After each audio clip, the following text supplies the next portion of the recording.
Bienvenue dans Capital Humain. Je suis Magali Siméon, ancienne dirigeante, membre de Comex dans des grands groupes et coach. J'ai vu à quel point les équipes, le capital humain peut transformer une entreprise. Mais la réalité est parfois difficile. Est-ce que vous avez du mal à attirer ou garder les meilleurs talents? Est-ce que vous êtes parfois frustré devant certains départs? Ou est-ce que vous vous demandez combien de vos salariés se lèvent chaque matin avec l'envie de donner le meilleur d'eux-mêmes? Dans ce podcast, nous proposons des histoires inspirantes et vraies, des stratégies concrètes pour transformer votre capital humain en un véritable levier de succès. Alors, est-ce que vous êtes prêt à transformer ou améliorer votre approche? Abonnez-vous et rejoignez-moi chaque semaine pour partager vos défis et célébrer vos succès. L'épuisement professionnel est devenu un sujet courant, commun, l'objet de beaucoup de discussions entre amis au bureau. C'est une nouveauté, malheureusement, ou en tout cas, on ne mettait pas ce mot-là il y a quelques années sur cette fatigue qui peut envahir et qui peut aller jusqu'au burn-out, c'est-à-dire la caractéristique de burn-out, c'est vraiment de ne plus être capable de se lever un matin. Et arriver à ce stade-là d'épuisement est une aberration pour le salarié et pour l'entreprise. Aujourd'hui, la question que je me pose, c'est finalement comment former ses salariés et comment surtout former ses managers à la détection des signaux faibles d'un épuisement professionnel. Quels sont ces signaux faibles et quel est l'intérêt de former ses managers sur ces signaux faibles? La première chose, c'est à quoi je vois quelqu'un est épuisé. Parce que si on regarde, on le voit, c'est évident. On le voit parce que quelqu'un commence à être moins motivé par rapport à d'habitude. Alors, ne ricanons pas, j'entends les voix. Oui, mais moi j'en connais, ils sont toujours pas motivés. J'ai bien dit moins motivés. Vous avez un salarié sérieux, présent, et tout à coup, il commence à montrer moins d'intérêt pour ses tâches. Il s'engage plus dans les projets. Il est moins volontaire. Il manifeste même un sentiment d'ennui qui peut être en fait synonyme d'un début d'épuisement ou d'un début d'incapacité à faire face à ses tâches. Et ça, c'est très important de ne pas le sous-estimer.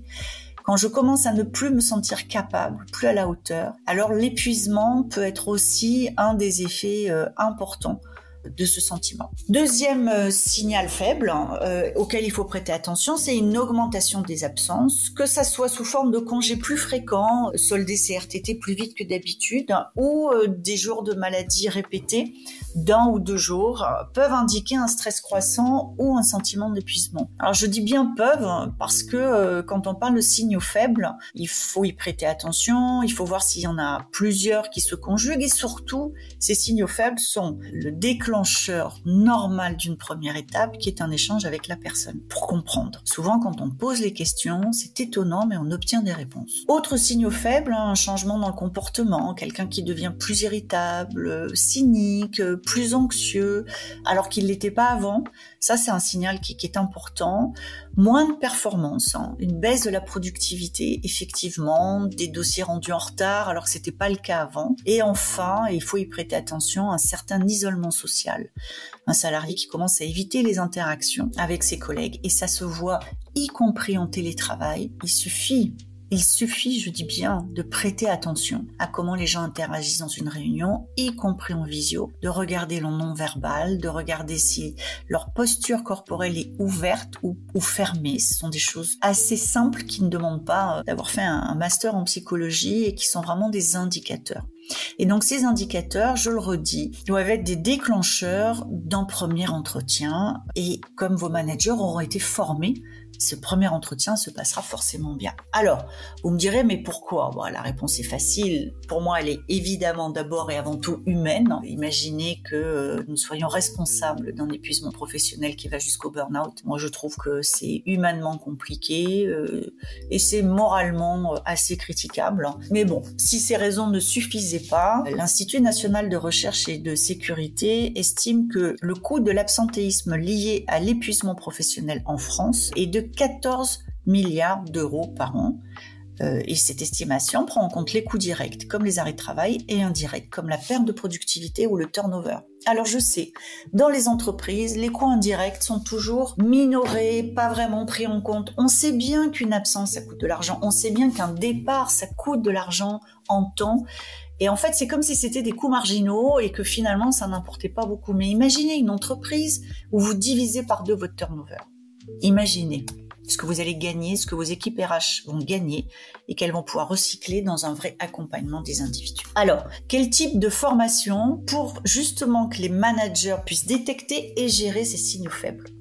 Déjà, le socle de base, une formation à la gestion du stress, de manière à ce qu'on soit capable de reconnaître les signes de stress. Ils sont verbaux, ils sont physiques, ils existent, on les voit si on regarde, si on prête attention, le débit de la voix, le manque de respiration. Donc voilà, être formé à ça, pouvoir le détecter chez soi-même, parce que quand je suis stressée, je vais être moins disponible au stress de l'autre et pouvoir le détecter chez les autres et dans mes équipes. Et je le redis, en présentiel comme en distanciel, ça se voit.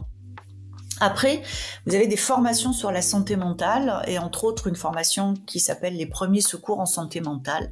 Moi, il me semble que ça doit être aussi dans le package de base d'un manager. Ça aborde tous les sujets autour de l'épuisement professionnel et ce qu'on peut faire et surtout, parce que sur ces sujets-là, c'est important, ce qu'on ne doit pas faire. Il y a des choses à ne pas faire quand on détecte quelqu'un et c'est des choses comme secoue-toi, tu vas y arriver, mais toi t'es fort, je te confie ce projet parce que je sais que tu peux. Tout ça, ce sont des injonctions qui abîment encore plus la personne et dans une formation au premier secours mental, vos managers vont apprendre à retenir ces formules toutes faites inefficaces. Alors ensuite, une fois qu'on n'est plus dans la détection, il y a des formations à la communication empathique ou à la communication non violente. C'est important.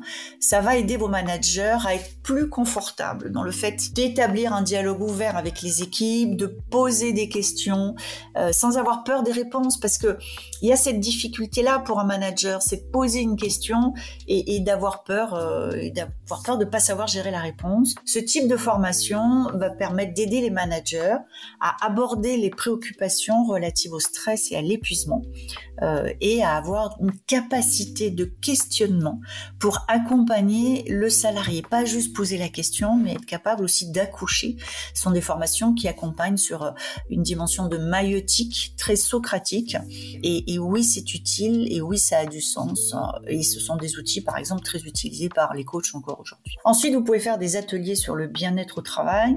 Pourquoi ? Parce que là, on va être sur des stratégies pratiques et concrètes. Est-ce que vous savez, par exemple, qu'il y a des mouvements très simples pour activer votre nerf vague ? Et oui, votre nerf vague et faire en sorte que la détente arrive. Ce sont des gestes qui sont hyper simples et qui peuvent être utilisés à tout moment dans un échange un peu compliqué pour ramener du calme et ramener du bien-être. Et donc, avoir des stratégies différentes de « moi je médite 20 minutes par jour, t'as qu'à faire la même chose », qui là reviennent aussi à de l'injonction, mais plutôt des conseils, des petits coups de main. Une fois que votre manager aura cette boîte à outils pour lui, il pourra aussi la partager. Et enfin, ce que je préfère, ce qui me semble être le plus important, avoir une formation sur le leadership bienveillant. Avoir une formation sur le leadership bienveillant, c'est un leadership qui va valoriser le bien-être des employés, leur réussite, leurs résultats, et qui va être dans l'accompagnement plutôt par l'encouragement que par la critique. C'est une erreur de croire que la critique fait progresser. C'est un élément de notre culture très française, mais c'est prouvé, c'est une erreur. Quand on encourage, on active la croyance de notre équipe à sa capacité à y arriver. Et c'est toujours mieux que d'activer sa capacité à croire qu'elle ne va pas y arriver. Et donc, le leadership bienveillant, à partir du moment où c'est en cohérence avec la culture de l'entreprise et qu'il y a une exemplarité chez les dirigeants, c'est un élément très important d'accompagnement quand on détecte un signal faible d'épuisement professionnel. Je le dis tout de suite, ça n'est pas à confondre avec la calinothérapie. La bienveillance n'exclut en aucun cas l'exigence. Ceux qui croient le contraire sont vraiment pas à jour du tout des dernières évolutions en matière d'études psychologiques et d'évolution du comportement. Alors, pourquoi investir dans ces formations ? On a vu pourquoi détecter, mais pourquoi investir dans ces formations ? Bien parce que déjà, vous allez améliorer le confort de vos managers et c'est important. Ils ne peuvent pas décider de s'occuper d'un sujet d'épuisement professionnel, même s'ils le détectent, s'ils ne pensent pas en être capables. C'est la première chose. Vous allez créer un climat de confiance et un climat de travail positif. C'est-à-dire, oui, on sait que ça existe, ça n'est pas tabou, et oui, on est capable d'y faire face. N'oublions pas que ça vous permettra de cocher des cases en matière de conformité légale, puisque protéger la santé mentale est aujourd'hui une obligation légale et qui est de plus en plus suivie. Ça vous permet aussi de cocher quelques cases en matière de CSRD, les obligations de reporting extra-financier dans la dimension sociale. Et puis, ce qui se fait à l'intérieur se voit à l'extérieur, ça attire les talents parce que la rumeur sur les réseaux sociaux, n'oubliez pas qu'aujourd'hui un salarié peut très facilement entrer en contact avec un de vos salariés avant de rentrer dans l'entreprise, et donc cette culture du bien-être positif et bienveillant, pourra être partagée à l'extérieur et attirer les talents. Alors, une fois qu'on a dit tout ça, il ne s'agit pas de faire les choses en désordre et que ça ne serve à rien. Il faut des indicateurs de performance autour de ces formations qui représentent logiquement un changement culturel dans votre entreprise. Première chose, s'assurer que les participants aux formations sont satisfaits et prêts à utiliser. Je suis content, j'ai compris et je suis prêt à utiliser. Le feedback sur ces formations est très important.